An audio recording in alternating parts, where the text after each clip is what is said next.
Hi, welcome to Wetpixel Live. My name's Adam Hanlon. I'm the editor of Wetpixel, and we'd like to thank Seacam very much for sponsoring this episode. Seacam produce a wonderful range of housing, strobes, ports, and accessories. And please head on over to seacam.com to check out what they do. And I'm also very happy to introduce Harald and Esther from Seacam. Hi, guys. Hi there. Hi, Adam.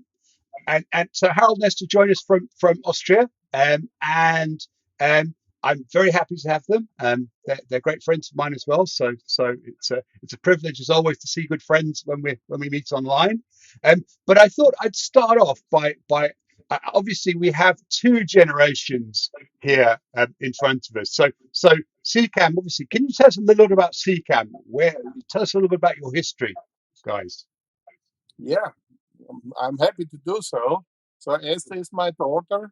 So she is the third generation because Wow. my father, he helped me a lot the last 30 years. Uh, he came into the company really from the first scratch. He came with me to the first boat 30 years ago, and he's an engineer. So he knew quite a lot of the mechanical things and helped me a lot. So really, we are not only two generations, but three generations. Unfortunately, and it's very sad, my father passed away last year. So now we are two generations again. But CCAM is 30 years old now, and of course, we know each other a very, very long time from all the shows and Mm. when we met. And I remember very nice talks together. Yeah, we do. We never managed to have a short conversation. So I thought we might chat about today is we might chat about one of the products that CCAM produces, or one of the services that CCAM offers, is they convert Nikonos RS lenses for use on modern Nikon cameras, underwater cameras, obviously. And I thought we're talking a little bit about that. My first question to Harold Nestor is why Nikon RS? What's special about them? Why have you chosen to do this? What's the reason for doing it? Yeah, you have to go back to the past to understand that it's everything started with the Nikonos system many Mm, years ago. I think it's more than 60 years ago, with the mm, Nikonos 1 up to 5, mm, and they already had very nice lenses for this very small and handy camera, also with a flash system, old style with bulbs. And mm, to follow to the modern cameras, that Nikon decided to develop this SLR underwater camera, the Nikon RS. And for this kind of camera, they developed very special lenses. yeah, Um, what is the advantage of these lenses if you compare it with lenses normal underwater photographers are using in housing with supports in front of? The main advantage is that all these lenses, and they did from macro up to 30 millimeter, 20, 35, 28 millimeter, all these lenses are developed to use underwater.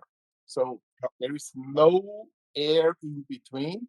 It's a real underwater lens with really stunning quality, with stunning results. yeah, Um, it is more easy to develop a real underwater lens as to put a topside lens into a housing and to find the correct and perfect port for it. We yeah, are doing this in 30 years, and we are quite good in this. We were one of the first who had glass ports, uh, the legendary Seacam Superdome with yeah, 240 millimeters. So the system of the ports in underwater housings is working quite good. But if you compare the quality between for example, a 16 millimeter fisheye from Nikon to the 30 millimeter lens from the RS, everybody can see the difference. Yeah. So Yeah. Yeah. the main important thing is you have to close the aperture on dome ports, regular dome ports, quite to a small size, because you're working always in depth of field. And Yeah. on the RS lenses, even if you have it open up to 2.8 or 4.5, Yeah. you have a stunning quality. The edges, the corners are really sharp. And so I was shooting the RS, but what I didn't like on this kind of camera was it was a real nice thing, but it was very heavy. Yeah. If It you have was. there were no air in it, and Yeah. the lenses are quite heavy. Uh, Yeah. I have here 2035 lens. Yeah. It's really quite heavy lens. It's about minimum 2.5 kilo and Yeah. 2.5 kilo for the camera, and a little bit weight on buoyancy you can reduce, so you have more than 4 kilo in your hands. You could solve it with some floats, but as I know from a lot of photographers, they were not really very happy with the weight. Not Yeah. comparing the quality of the lenses. This was stunning. Yeah. And so I think this makes these RS lenses very, very special. Um, So, so Harold, so can I interrupt for you? Was the RS the first lens to be autofocus underwater? Is that right? Is that yes, the this is RS? right. Yes, They were the yes, first. They were the first autofocus lens underwater, weren't they? Yeah. Yeah. Yeah. yes, Okay. yes. Yeah. Okay. Um, uh, this can be an advantage, is also a disadvantage, because if you go back many years, autofocus was this important thing. You could focus without turning a wheel, Yeah. and it was sharp, and you don't need to trust your eyes. Yeah. That's good. Yeah. So um, times are changing, and if you have both options, autofocus and manual focus, and you can pre-focus with autofocus and finally focus with hand to the end, it's of course much better. But we are talking about lenses which are more than 20 years old. Yeah. Yeah. So and this was really a stunning technique, and something which was very, very new on the market. Um, I would say it was a stunning tool, Yeah. Yeah. and autofocus was working fine, aperture was working fine, so it was a quite good tool. So now obviously we now have you're now modifying, converting these lenses to work with modern Nikon cameras.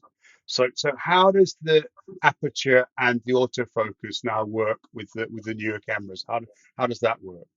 Yeah, I have to go back a little bit. A Sorry. friend of mine had the first idea to do this. It was not Seacam directly. I gave it to him. Uh, so he had the idea to divide the lens in two parts. In the lens part, where you have a real lens in your hand, like this, Yeah. which you mount on your housing, Yeah. and you have a port. Right. And the glass is the same as on the original lens outside. Yeah. You told us It's the already. real lens, and the combination and to do this uh, was a very, very good idea. And I was thinking, if Seacam can do something in this direction and find a good solution to convert different lenses, of course you will not convert a 50 millimeter macro. This makes no sense. Yeah. But these wide angle lenses, they are Yeah. small, they are handy. You don't need to carry a big super dome, which is against my business. But if I can increase the quality of the photographers we are working with, it's a stunning thing. And so the nightmare started when we did the first conversion, because just to put it on a modern autofocus or SLR camera is not was not so successful. So we tried different options, also with original electronic from original Nikon, modern Nikon lens. But it was very difficult to get hands on these electronics. Of course, Nikon is not interested to support you. No. They want to sell new lenses. They Yeah. don't want that you do this old stuff. They have much better lenses in their mind, In their eyes. but Yeah. not in the mind of the underwater photographer. Because Yeah. for this reason, these lenses are really, really the best you can get. And so my electronic engineer started to develop an integrated circuit to put on the original electronic and to make all the functions the modern SLR cameras need, like autofocus, like aperture, to transfer it to this old lens. Right. And he was successful in a quite short time. He could program this circuit on a small integrated circuit, and it worked quite good from the scratch. The problem he found out from the beginning was that the aperture steps from old Nikon lenses, and all these steps are done with this aperture level here. Yeah. The distance is different to the new lenses. And so 2.8, so the beginning and the stop is not the same. And for this reason, we developed a kind of chart which shows exactly what is shown on the display and what is the real aperture. And I have the list here. And for example, on the 13 millimeter lens, 2.8, of course, is 2.8. 2.8. Yeah. But 11 is 8. All right. Okay. And on the display of the modern cameras, they are shown 45. And it's 22 on the real lens.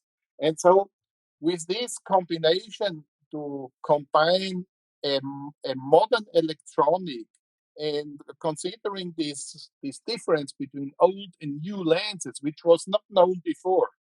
Yeah. Because why? Nobody cared about it.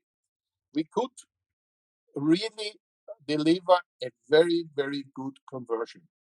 And the ports, we have at the moment 3 different lenses available, which is the 30 millimeter lens, the 28 millimeter, and the 2035. And so this is a quite good range a photographer can use. Of course, only a Nikon photographer can use on his Seacam Nikon system. I have to point out this: we are not doing it for different other brands, because I think the connection thread is always quite different. And so you have to have a quite good experience, and the numbers of this production is not this high. So we have converted around, I would say, 300 to 400 lenses until we started, or maybe 500. But So we cannot do it for many different housing brands. And honestly to say, this should also be a Seacam goodie and a Seacam special thing, which we offer. So you mentioned before, Harald, you mentioned the fact that talking the comparison of the RS versus dome ports. Now, obviously, you mentioned that you used the original glass with the converted lens. Why do you use the original glass? Why is there something special about it? What's the reason for doing that? As I mentioned before, the lens is constructed for underwater use. It means the outer lens is not just a dome, it is the Yeah, outer lens. And right. so this system is it needs to be together. If you Mm, just put the lens under a normal dome board, you would have no good results. But this is a complete system. Uh, the reason we are strapping it is uh, the, the, the connection here. Okay. there we go. By the way. Oh, yeah, So that's it. you see, the connection Yeah, here is not made to seal and fix the standard camera. And we have never gone the way just to make an adapter to fit it. We made it differently. We made it stripped with two. So you have a normal lens, and mm, I can really demonstrate it how it works. You have the housing. yeah, So yeah. so now you have Yeah. the lens mounted and Just like a camera lens. Yeah, yeah, like a camera lens, yeah, yeah, and then you put on the dome, which is part of the lens, and that's yeah, it. yeah. And And the seal obviously is now created by the port and the housing, so you have no if issue with waterproofing. Yeah, yeah, no issue, you have a double O-ring sealing here. yeah, It's just the regular port system. Here, yeah, it's the regular port connection.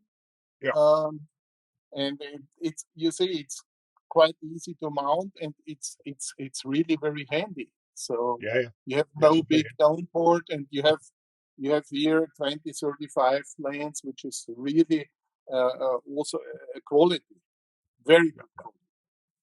So that brings me on to quite probably another good question, Harold. Is obviously there are various focal lengths available Yeah, for the RSs. So maybe starting with the 30. So the 30 yeah, is a fisheye, yeah. yeah, yeah. Okay. It's a Um, fisheye. Um, you can adjust it quite close, nearly from the glass to right. infinity. Um, it is a very very small system. You see, Yeah. it's Yeah. it's really small, It uh, is. Yeah. uh, and the quality is stunning. So And it's everybody f2.8. Yeah. f2.8 Okay. f2.8.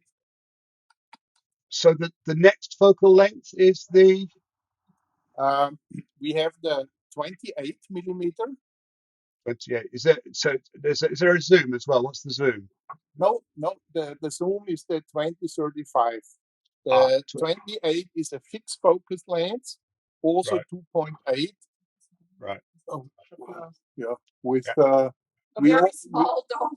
you see the glass is really very small, and also It is. the size. Wow. Yeah. So Yeah. the size is about 3 centimeter. So Fantastic. and the lens for it is like this. So So that's a kind. Is that fisheye or rectilinear? Is that no, it's a super wide angle, super wide angle? Right. Okay. Okay. but with stunning quality in the edges and in the corners. Yeah, very in the corners and very sharp quality. fantastic. And then you've got the zoom, which was sorry, 20 to 35, was it? Sorry, Harold. 20 to 35 is Yeah, this so that one. one. Yeah, yeah. So this And is that's again, the that's biggest one. If you have strobes mounted and some floats, it's working fine. If you have this one on the RS, you are lost. you were Because going down head first. yeah, we have some air inside the port, and it's a really nice lens. You have no curved edges, so I have a lot of photographers using this kind of lens for archaeological documentation. Right. Because you have really the straight Straight lines, lines. Yeah. Right. and all these Right. lenses you can really use to 2.8 without a big problem. Which is huge. I mean, that's really yeah. And even if you are going further with some extended ISO, you can work in dark conditions. So Yeah. Laurent Balestar is using our conversion since a lot of years, and he has used it on his RS system years ago, and he's very happy because it's very handy, even if you are diving with a few housings. Certainly with Alex's 13mm, it's really small and light and easy to maneuver. It's Yes. and optically beautiful. So yeah.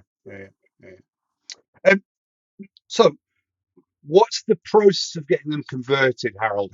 So obviously someone finds a 13mm or a whichever lens, they send it to you. What do you do? What's the first thing you do?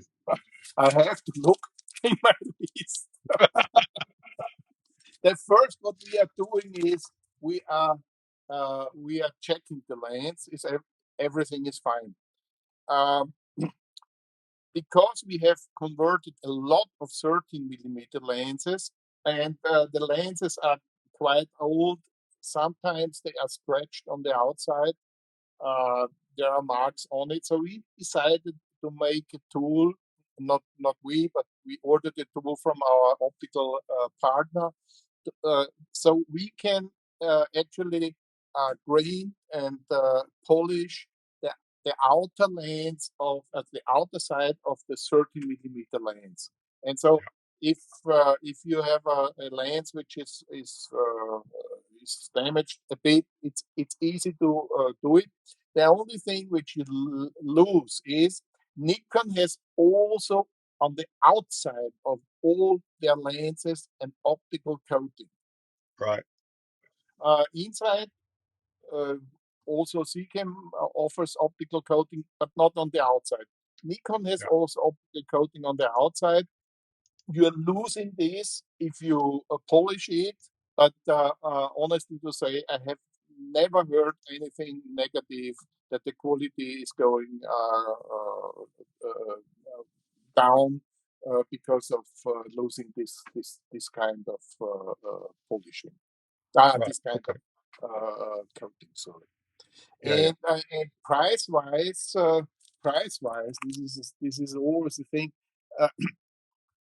You have to calculate around 2,000 to 2,500 euro for the conversion, depending which lens you are converting. Okay.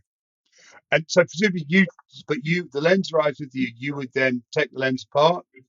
Yes, we And first check it. We take the lens apart. We have a look if the mechanical things are working correctly. If there is nothing broken on the plastic parts, because this is of the old plastic parts always a problem. And then we send it to our electronic partner who is doing the electronic conversion. We get it back. We put it in the in the original Seacam Housing. housing, and and the outer glass comes into the board. Of course, we deliver with protection caps on the thread side and on the glass side, and the lens itself will come in a pouch, like a Nikon lens is coming when you get it from your shop. No, fantastic. So, I mean, that's fascinating, Harald. That's a real insight into the process that you go through. And I think that this advantage of water contact optics is something that people have only really just starting to get, to realize the advantages of again. Or maybe it's the past few years, maybe, but certainly. Um, so how many RS lenses are left? I think there are a lot of RS Oh, lenses really? left. Ah, Because we receive every week, every 2 weeks, lenses for conversion. So this is an ongoing business, and I know Canon photographers who, in previous time, were using RS, the RS system. They are yeah, selling it, or they give it to their friends, whatever. There are also people, they want to make a big business out of it. I have seen offers for a 30 millimeter lens, not with the conversion, for about 3,000 US, which yeah, I is have to. quite a lot. So yeah, if I, you can I get it, that's I wish that 25 years ago I'd bought 10. you will laugh. I have a good, a very old photographer. He was part of the C Lab in the US.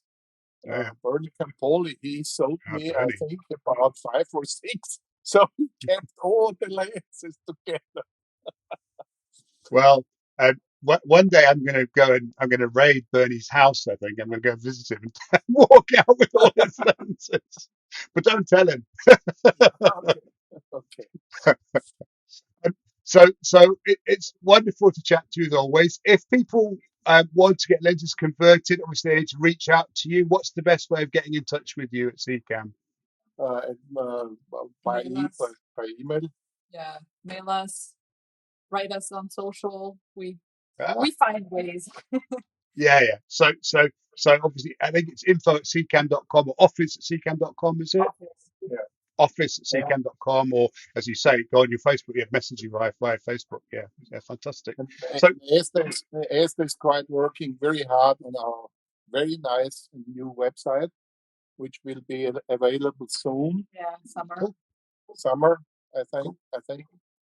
Everything new, and Yeah, because we have a lot of new stuff that didn't make it onto the old website yet. So we're keeping it to put it on the new one right away. but there Some of are the new stuff makes its way onto Wetpixel, so you can look on there as well. Yes. but the RS conversions are on it, so everybody Yeah, who no, wants there. to. Thank you so much for your time. It's lovely to see you as always, and it's fascinating. I personally love the idea of taking old lenses and making them new. I think it's a fantastic thing to do. So thank you very much. But Um, maybe just one short information. If somebody want to get a conversion like this, we need about 2 weeks, 2 to 3 okay, weeks maximum. yeah, So, yeah, okay, all right, that's so it's not wonderful. before. Thank you very much to both of you. Um, I would like to thank CCAM again very much for sponsoring this episode. We really appreciate the support. I'd like to thank you all very much for watching. Please feel free to add any comments about converting lenses or anything else, and to drop us a like if you enjoyed it. Thank you very much. I look forward to seeing you again soon.